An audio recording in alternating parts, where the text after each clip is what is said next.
성경 252페이지 로마서 8장 34절 말씀을 공독하겠습니다.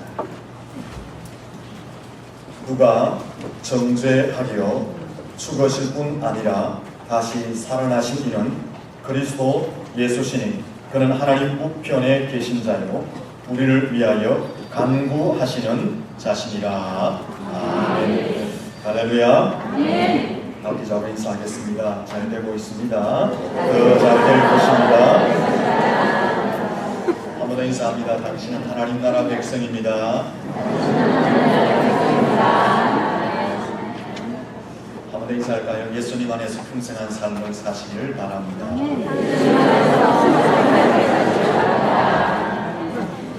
어떤 군인이 모범 군인으로 발탁이 되어서 군 휴양지에서 일주일간 호상 휴가를 보내게 되었습니다.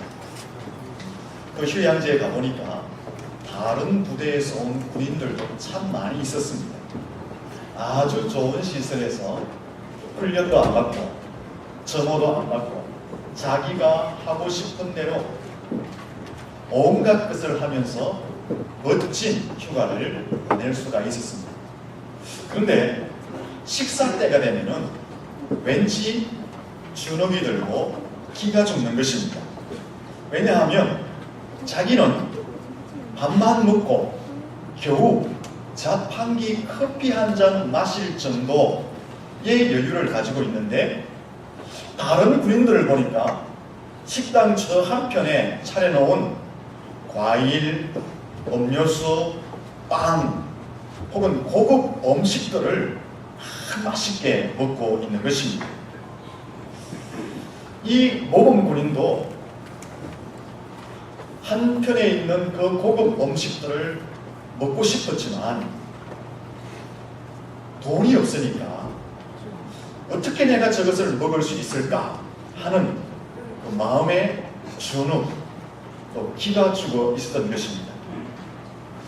속으로는 맛있는 고급 음식을 먹고 싶었지만 주머니 사정이 여의치 않아서 먹을 수가 없었습니다. 근데 이게 어찌 된 일일까요? 휴가 마지막 날 마지막 식사 시간이 되었습니다.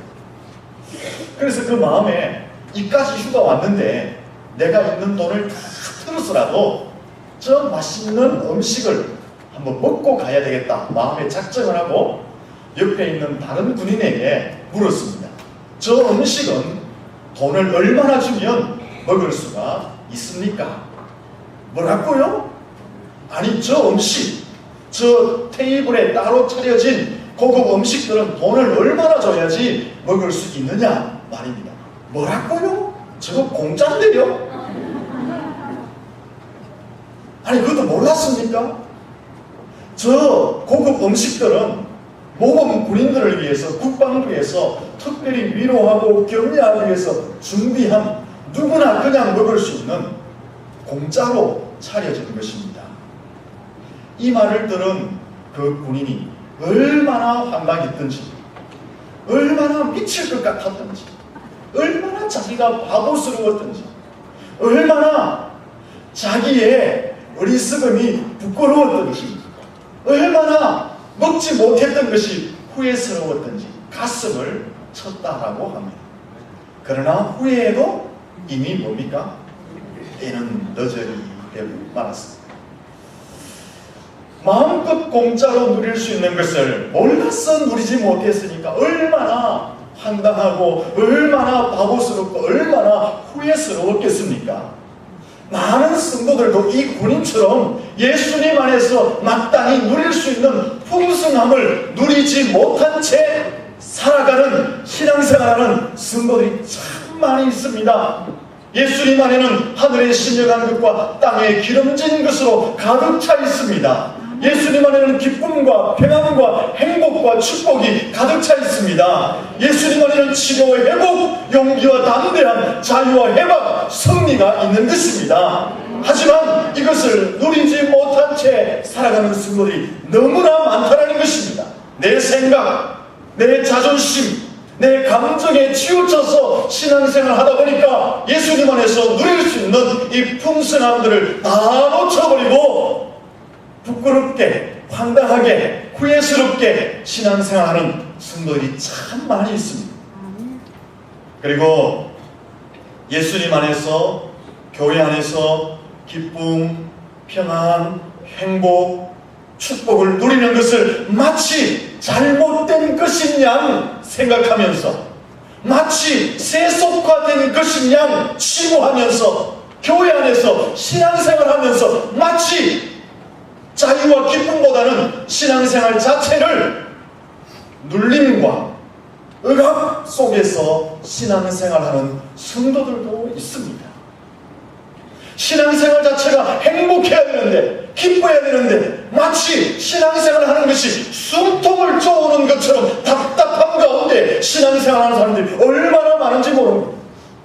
예수 그리스도 안에서 누릴 수 있는 자유와 기쁨과 행복이 너무나 많은데 신앙생활 자체가 짐이 되어서 하루하루 고난의 길을 걸어가는 성도들이 너무나 많이 있다는 것입니다. 여러분, 이런 신앙생활 하는 것이 얼마나 황당합니까? 얼마나 바보스럽습니까? 얼마나 후회스럽고 얼마나 답답한 신앙생활입니까? 의외로 신앙생활하면서 신앙생활 자체를 눌림과 억압, 답답함, 이런 것들로 짐으로 느끼면서 신앙생활하는 사람들이 참 많습니다. 예수님께서 이 땅에 오신 목적을 이렇게 말씀하셨어요. 요한복음 10장 10절 후반절에 보면 내가 온 것은 양으로 생명을 얻게 하고 더 풍성히 얻게 하는 것이라. 할렐루야. 예레미야가 3장 33절에 보면 주께서 인생으로 고생하게 하시며 근심하게 하시는 것이 뭐라고요? 본심이 아니라. 할렐루야. 예수님의 사역을 봐도 그렇습니다.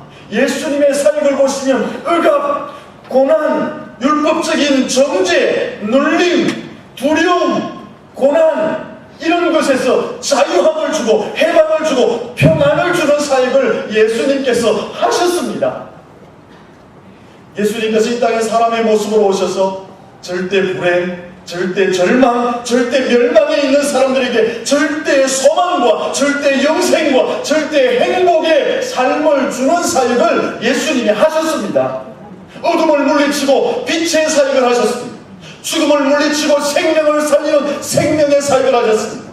불행을 물리치고 행복을 심어주는 행복의 사역을 하셨습니다. 질병을 물리치고 치료하고 회복시켜 주시는 그 사역을 예수님께서 하셨던 것입니다. 무거운 짐진 자들에게 안식을 주고 힘을 주고 평안을 주는 사역을 예수님이 하셨습니다. 육체적으로, 사회적으로, 물질적으로 갇히고 포로되고 눌린 자에게 진정한 자유와 기쁨과 해방을 주는 그 사역을 예수님이 하셨던 것입니다. 예수님이 이 땅에 오신 목적이 바로 이것입니다. 우리로 하여금 예수 그리스도 안에서 억압과 눌림에서 자유하고 해방을 누리고 행복한 삶을 살도록 하기 위해서 예수님께서 이 땅에 오신 것입니다. 우리로 하여금 생명을 얻고 더 행복한 삶, 더 풍성한 삶을 주시기 위해서 예수님께서 이 땅에 오신 것입니다. 주 안에서 생명을 얻고 프리미엄으로 우리의 삶이 더 풍성하도록 하시기 위해서 예수님께서 이 땅에 오신 것입니다. 이런 삶을 살기를 원하는 것이 바로 예수님의 마음인 것입니다. 사랑하는 성도 여러분, 제발 예수님께서 이루어 놓으신 풍성함을 여러분 삶 가운데 누리시기를 축원합니다. 부활, 승리, 영생, 자유, 해방, 행복, 안식, 쉼, 기쁨, 축복, 예수님이 이런 것을 이루어 놓으셨습니다. 이것을 소망하며 사시기를 축원합니다.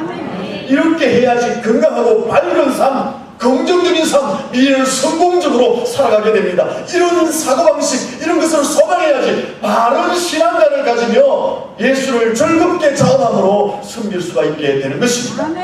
그럴 때에 교회도 부흥이 돼요. 그런 신앙을 소망할 때에 교회가 부흥이 된단 말입니다. 아멘. 초신자들이 교회 왔는데 성도들의 얼굴이 맨날 인상 쓰고 있으면, 맨날 궁상맞게 앉아있으면, 맨날 불평거리나 하고 있으면 그 사람들이 교회 오고 싶겠어요? 나도 교회 가면은 인상 써야 되는구나, 나도 교회 가면은 궁상맞은 삶을 살아야 되는구나, 나도 교회 가면은 부정한 생각에 사로잡히는 어리석은 인생을 살아가야 되겠구나, 안 오는 거예요. 사랑하는 성도 여러분, 예수 그리스도 안에서 예수님이 이루신 풍성한 삶을 소망하며 사시기를 축원합니다. 그것을 소망할 때에 우리가 밝고 건강한 삶을 살 수 있어요. 늘 인상 쓰고 늘 궁상맞은 신앙생활이 아니라 우리의 인생 가운데, 우리의 신앙생활 가운데 밝은 긍정적인 희망적인 그런 신앙과 삶을 살아갈 수 있게 되는 것입니다. 그런 삶을 소망할 때에 우리의 신앙관이 바로 세워지게 되는 것입니다. 그러기 위해서는 예수님을 제대로 만나야 돼요. 예수님을 제대로 만난다는 것은 예수님을 바로 알고 바로 믿는다는 거예요. 예수님을 바로 알고 바로 믿을 때에 풍성한 삶을 살게 될 줄로 믿습니다. 여러분, 예수님을 아는데 한쪽만 알면 안 돼요. 예수님을 아는데 한쪽 구석만 알면 안 돼요. 신앙생활 하는데 한쪽 구석의 것만 알고 그것이 다라고 고백하고 선포하면 안 돼요. 예수님 전체가 어떤 분인지를 바로 알고 그 예수님의 바로한 믿음 위에서 바른 신앙생활 할 때에 풍성한 삶을 누리게 되는 것입니다. 아멘. 지금까지 예수님에 대해서, 특별히 예수님의 생애에 대해서 말씀을 드려왔습니다.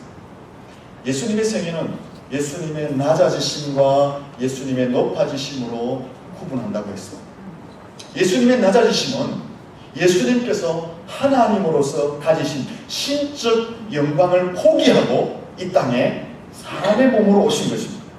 사람의 몸으로 오셔서 율법에 복종하신 것입니다. 그리고 사람들이 경험하는 인생의 모든 것을 경험하신 것입니다.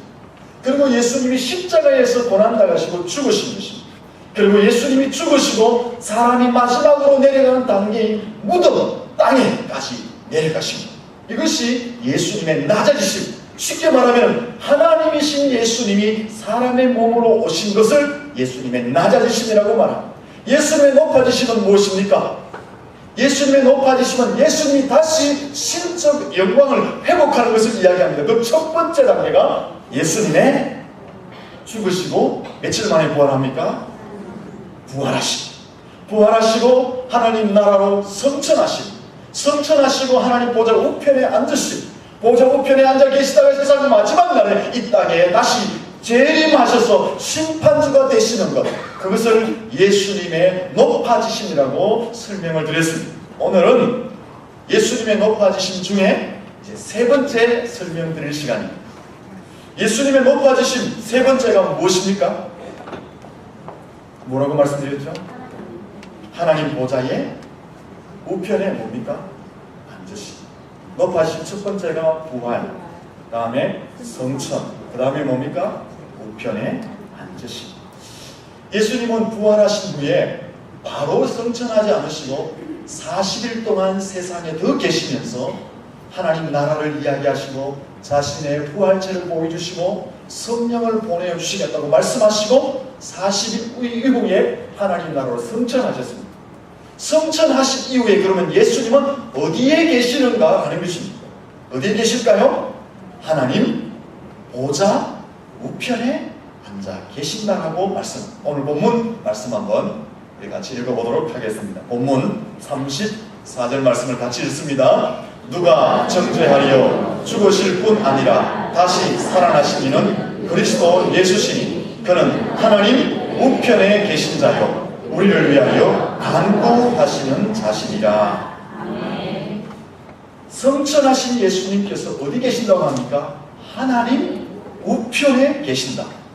사도신경에 우리가 늘 고백하는데 하늘에 오르사 전능하신 하나님 우편에 앉아 계신다라고 사도신경에서 예수님이 지금 계시는 것을 분명히 하고 있습니다. 그러면 예수님께서 하나님 보좌 우편에 앉으셨다는 것은 어떤 의미를 가지시는 것일까요? 예수님이 하나님 보좌 우편에 앉았다는 것은 신학적으로 신인, 동형주의적이라고 표현합니다. 이 말씀을 쉽게 말씀드리면 하나님과 동등한 권위와 영광을 받으신다는 것입니다. 그리고 하나님과 동일한 힘을 가지고 교회와 역사와 우주의 왕권을 행사하신다, 그런 뜻입니다. 좀 더 쉽게 말씀드리면 예수님이 하나님 보좌 우편에 앉아 계신다는 것은 예수님이 하나님과 동등된 분이 되셨다, 동등한 위치에 올라가셨다, 그런 뜻입니다. 하나님과 동일한 왕의 권세를 가지시고 신적 권위를 가지시고 신적 위엄을 회복하셨다, 그런 뜻입니다. 좀 더 말씀드리면 하나님 보좌 우편에 앉으셨다는 것은 예수님이 절대 주권자가 되셨다라는 것을 의미하고 있는 것입니다. 그래서 하나님 보좌 우편에 앉으신 것을 예수님의 높아지심이라고 설명하고 있는 것입니다. 그러면 이 보좌 우편에 앉아 계시면서 예수님이 하시는 일이 무엇이냐라는 것입니다. 무엇일까요? 첫째는 보좌 우편에 앉아 계시면서 성도들을 위하여 간구하신다라고 말씀합니다. 본문 말씀 다시 한번 볼까요? 34절 말씀을 보시면 예수님께서 죽으셨다가 다시 살아나셨다고 합니다. 그 살아나신 예수님이 지금 하나님 우편에 앉아 계신다고 합니다. 그 우편에서 우리를 위하여 무엇하십니까? 간구하신다, 우리를 위하여 기도하신다라고 말씀하고 있습니다. 예수님께서 우리를 위하여 기도하시는데 언제까지 기도해 주실까요? 여러분을 위해서 하나님 보좌 우편에서 예수님이 기도하시는데 언제까지 기도하실까요? 여러분 자신 한 사람 한 사람이 하나님 나라에 올라갈 때까지, 우리의 구원이 완성될 때까지 예수님께서 하나님 보좌 우편에서 우리를 위하여 기도하시고 계신다라고 말씀하고 있습니다. 여러분, 예수님은요 단지 하나님의 보좌 우편에서 신적 영광을 회복하시고 그 영광을 거두시는 것이 아니라 그 보좌 우편에서 우리를 위하여 친히 기도하시는 모습으로 그 사역을 수행하고 계시는 모습으로 존재해 계시는 것입니다. 무엇을 위해서 기도하고 있을까요? 여러분을 위해서 기도하는데 무엇을 위해서 기도하실까요? 여러분의 영혼을 위해서, 여러분의 믿음을 위해서, 여러분의 삶을 위해서 기도하고 있습니다.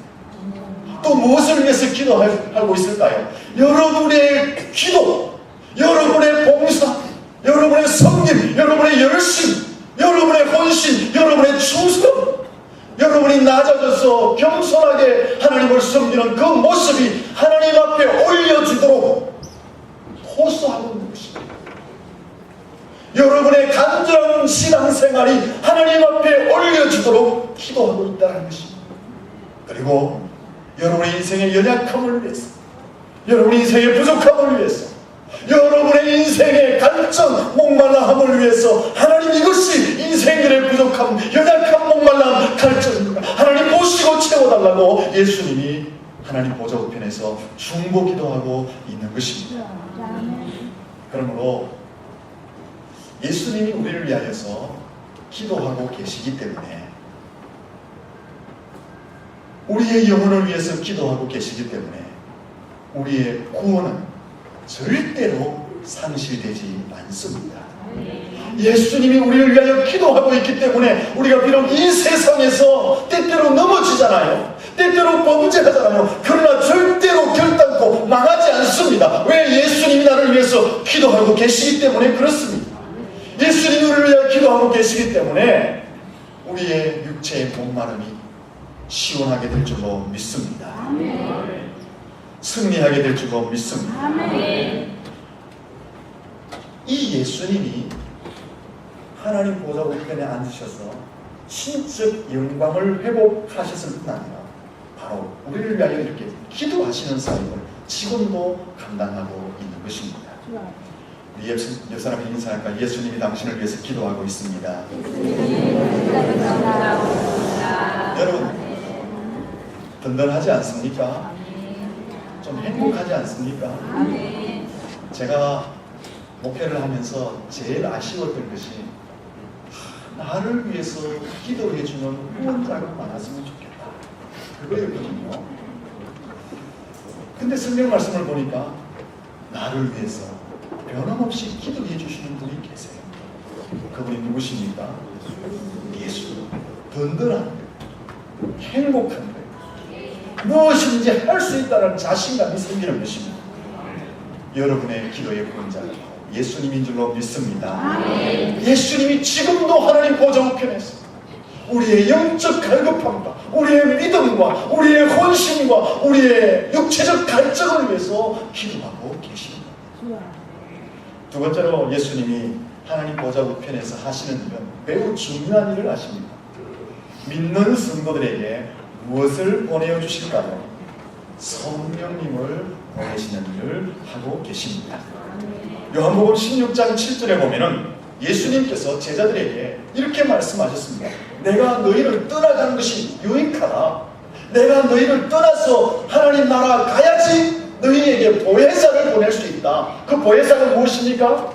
성령을 이야기하십니다. 내가 떠나가는 것이 오히려 너희에게 성령을 보낼 수 있기 때문에 더 유익하다라고 예수님이 말씀해 주셨습니다.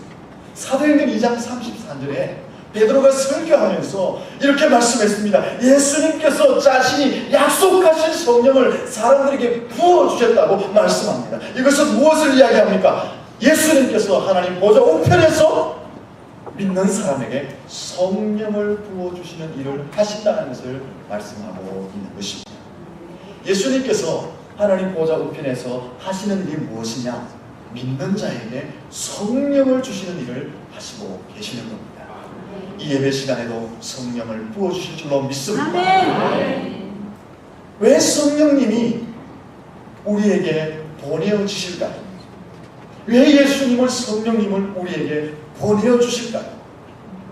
사도행전의 말씀을 보면 예수님께서 성령을 보내어 주셨을 때에 그 성령의 기름 부으심을 받은 제자들과 성도들의 인생이 변화되었습니다. 아멘.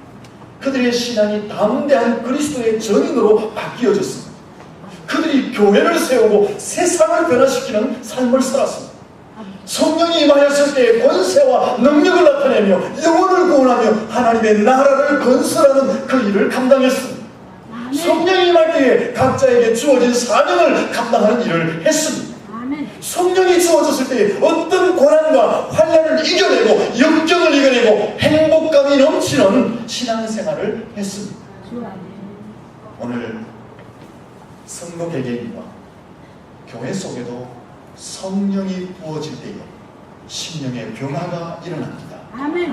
삶의 변화가 일어납니다. 아멘. 믿음이 굳건해집니다. 신앙생활이 행복해지게 되는 것입니다. 아멘. 성령을 받을 때에 교회가 세워지고 성도들이 성령을 받을 때에 세상 가운데 나가서 세상을 변화시킬 수 있는 능력 있는 그리스도인으로 살아가게 되는 것입니다. 아멘. 성령을 받을 때에 담대히 그리스도를 증언할 수가 있게 되는 것입니다. 아멘. 여러분이 성령의 충만을 받을 때에 어떤 고난도 역경도 이겨내고 행복한 신앙생활을 감당해갈 수 있게 되는 것입니다. 그래서 성령을 부어주시는 것입니다. 왜 성령을 부어주시느냐? 그냥 부어주시는 것이 아니라 우리에게 이런 삶을 살도록 하기 위해서 예수님이 하나님 보좌 우편에서 성령을 부어주시는 것입니다. 여러분, 교회 일을 끝으로 이렇게 보면 조직, 인력, 행정, 환경, 재정 이런 것으로 되는 것 같죠? 아닙니다. 이런 것으로 된다라고 생각하는 사람은 성령의 역사를 무시하는 거죠. 믿음의 세계를 보는 영안이 어두운 것이죠. 우리 교회를 보세요. 정부에서 조직, 인력, 행정, 환경, 재정 면에서 누가 뭐라 해도 제일 좋습니다. 맞지요? 제가 제 자랑을 하면 왕자병이 걸렸다 하잖아요. 있는 그대로 이야기하는데 지금 저희 교회 이야기도 그대로 했습니다. 왕자병이 아닙니다. 천국에서 모든 것이 다 앞서가고 갖추어진 교회 모습을 하고 있으니까 여러분 생각 어떠세요? 교회 일이 막 그냥 저절로 되는 것처럼 보이세요? 그냥 교회가 그냥 이렇게 세워져 있으니까 그냥 저절로 막 역사가 이루어지는 것 같으세요? 그게 아닙니다. 교회의 일을 위해서 성령의 역사와 성령의 도우심을 위해서 몸부림치며 구석구석에서 기도하는 사람들이 참 많습니다. 여러분의 눈에 뜨이지 않지만 밤을 새우면서 혹은 시간을 내어서 틈틈이 나와서 이 교회 속에 성령의 역사, 성령의 도우심, 성령의 힘주심이 있게 해달라고 기도하고 몸부림치는 인생들이 참 많습니다. 그 성령의 역사가 있기 때문에 하나님의 일이 가능해지는 줄로 믿습니다. 여러분, 성령의 역사가 있어야 할 줄로 믿습니다. 이 성령의 역사를 어떻게 하면 받을 수 있습니까?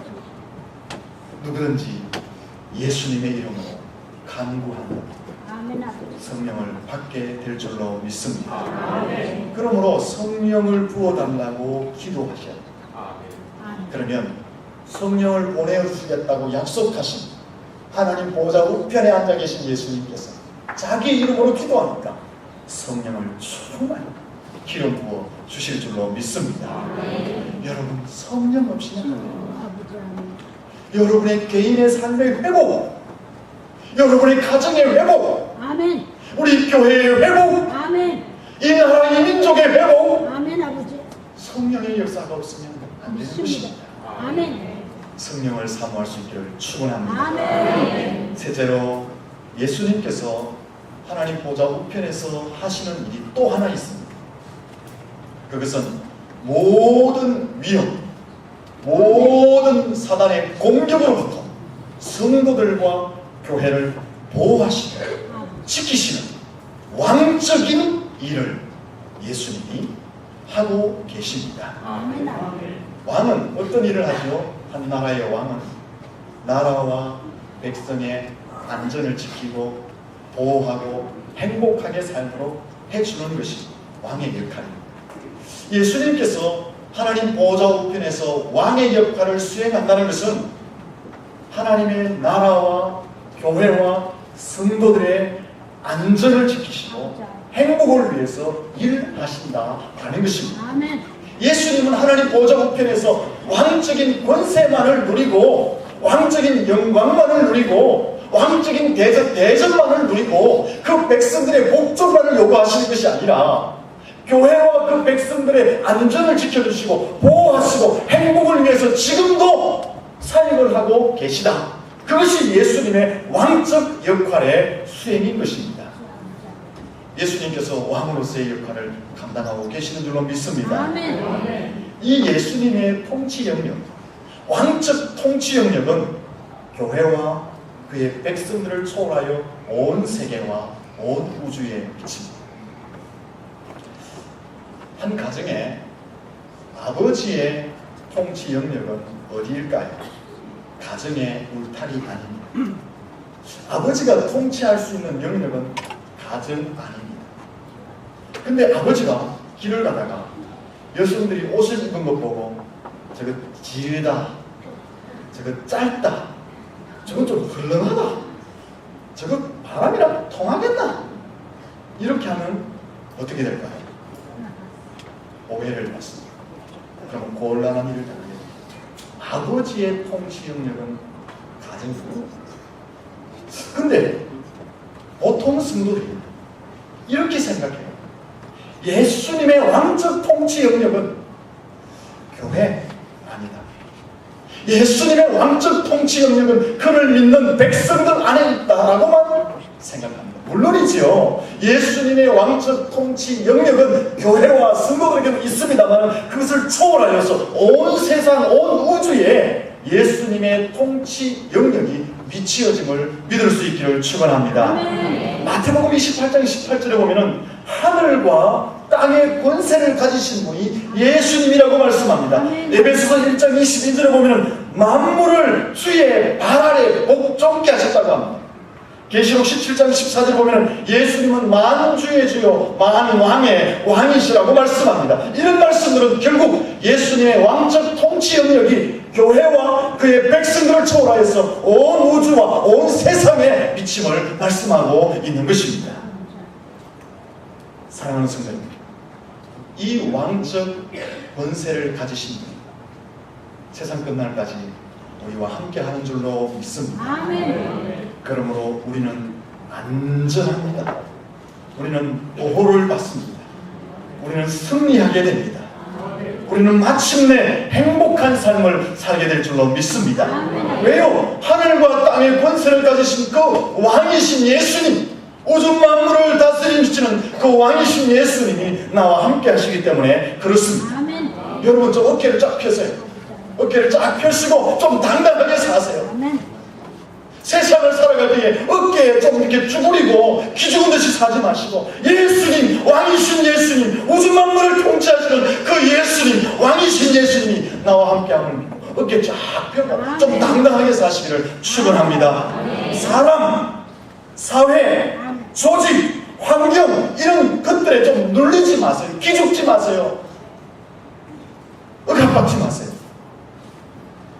돈이 없다, 백도 없다, 배운 것도 없다, 그래가지고 여러분의 인생 가운데 좀 기죽지 말라, 주눅들지 말라. 왜요? 온 우주 만물을 통치하시는 그 예수님이 나와 함께 하시기 때문에 그런 줄로 믿습니다. 그 예수님이 나와 세상 끝날까지 함께 하시겠다는 약속을 믿고 담대히 여러분의 인생의 난간을 뚫고 나갈 수 있기를 축원합니다. 여러분의 고난을 이겨내시기를 축원합니다. 여러분의 인생의 장애물을 넘어뜨리시기를 축원합니다. 예수님이 함께하는데 무엇이 불가능합니까? 왜 기죽고, 왜 공상하고, 왜 인상심에 살아가야 됩니까? 예수님이 이루신 것을 누리시기를 축원합니다. 왕이신 예수님이 우리와 함께 하실 줄로 믿습니다. 오늘도 여기까지입니다. 결론 내립니다. 여러분, 제발 예수님께서 이루어 놓으신 그 풍성한 삶을 소망하며 사시기를 축원합니다. 예수님 부활하셨어요. 맞지요? 성천하셨어요. 맞지요? 죄와 죽음과 어둠의 권세를 이기셨지요? 우리의 인생의 문제를 다 해결하셨지요? 우리에게 참 평안을 주실 수 있지요? 쉼을 주실 수 있지요? 우리의 마음의 상처를 치료할 수 있습니다. 그 예수님이 다 이루어 놓으셨어요. 근데 왜 우리는 아직도 신앙생활 하면서도, 교회 생활 하면서도, 그렇죠? 교회 오면서도 교회 논리가 있잖아요. 교회 사람들한테 눌려있고, 신앙생활 내가 제대로 하나 못하니 이것 때문에 기죽어 있고, 왜 그렇게 사세요? 왜 그렇게? 행복해야 될 교회 생활이, 즐거워야 될 교회 생활이, 왜 교회까지 나와서도 억눌리고 기죽고 이렇게 사세요? 사회에서도 마찬가지잖아요. 사람 만날 때에, 사회 조직에 들어갈 때에 왜 기죽어요? 왜 주눅들어요? 왜 억압받아요? 왜 눌려요? 왕이신 예수님이 나와 함께 하십니다. 대통령을 만나도 당당해야죠. 어떠한 문제가 있어도 왕이신 예수님이 나와 함께 하시는데 맞서 싸워서 이겨내야죠. 그렇게 되시기를 축원합니다. 이런 신앙관을 가져야지 여러분이 밝고 건강하게 살아갈 수 있습니다. 여러분이 바른 신앙관을 가지고 미래를 성공적으로 이끌어갈 수가 있습니다. 사랑하는 성도 여러분, 예수님이 이루어놓으신 풍성한 것을 소망하며 살아가야 돼요. 왜 자꾸 어두운 데로 들어가려고? 왜 자꾸 주눅드는 들어가려고? 왜 자꾸 스스로 막 눌려요? 왜 자꾸 스스로 나를 막 누르고 나를 막 칙칙질하고 그래요?